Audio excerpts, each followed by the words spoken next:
أنا ابن هذا الحي، أنا ابن سباتة، ابن قرية الجماعة. أحضر مع أبناء الدرب، أحضر مع رفاق ومناضلي الدرب الديمقراطي. سأقول لكم يجب أن لا نطلب من النظام أن يعطينا الكلمة، سننتزع الكلمة ونقولها بكل قوة.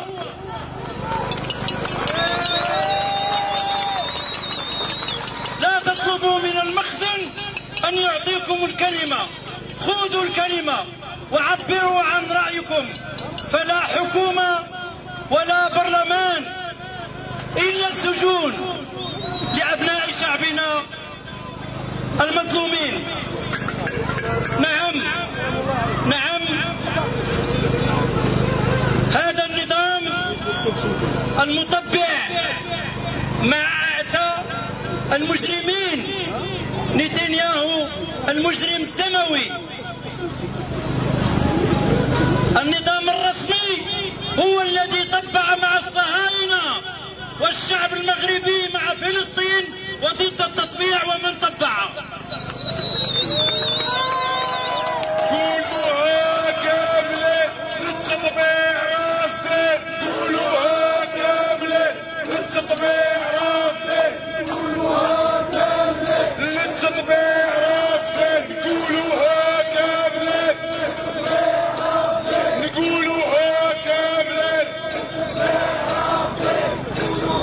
الحاكم الحقيقي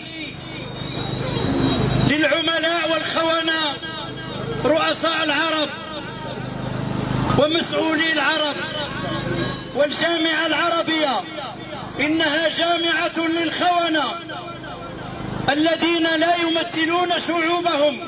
إن الجامعة العربية هي بجانب إسرائيل وليست بجانب فلسطين.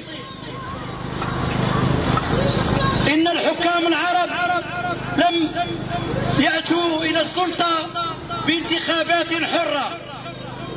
الولايات المتحدة الأمريكية هي التي تحكمهم، هي التي تسيرهم. إنهم في صف الصهاينة ولا علاقة لنا بهم. وحتى أبو مازن الذي يدعي أنه رئيس فلسطين، دولة فلسطين، أنا أسأله أين توجد دولة فلسطين؟ توجد المقاومة. نحن كشعب مغربي سنتواجه مع المستبدين والاستبداد في المغرب من أجل الحرية والكرامة لكل أفراد الشعب المغربي. هذا المغرب ليس فيرما للنظام، إنه وطن، إنه وطن محمد بن عبد الكريم الخطابي. هذا المقاوم حرية كرامة عدالة اجتماعية، حرية كرامة عدالة اجتماعية، حرية كرامة عدالة اجتماعية، حرية عدالة اجتماعية، كرامة.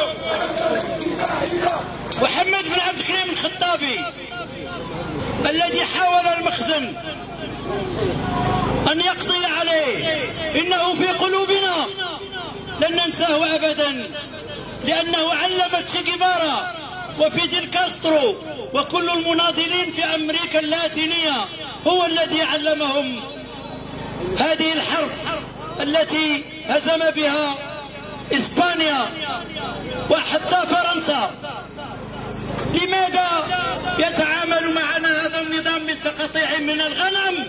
لسنا أغنام، إننا شعب وسنتواجه معه من أجل الحرية. سنموت جميعا أحرارا أحسن من أن نبقى عبيدا. عاشت فلسطين، عاشت فلسطين، عاشت فلسطين. وكلنا فدا غزة الصميدة، وكلنا فدا غزة الصميدة، كلنا فدا غزة الصميدة. أنا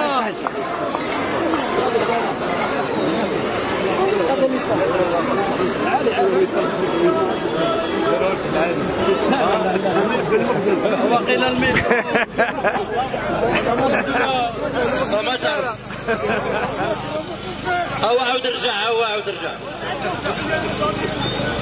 صوت الشعب هو الذي يهمني وليس صوت الميكروفون. أقول لكم جميعا لا تثقوا في أي مؤسسة.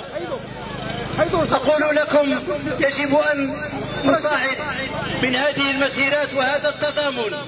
شكرا لكم من قلبي، أحبكم جميعا.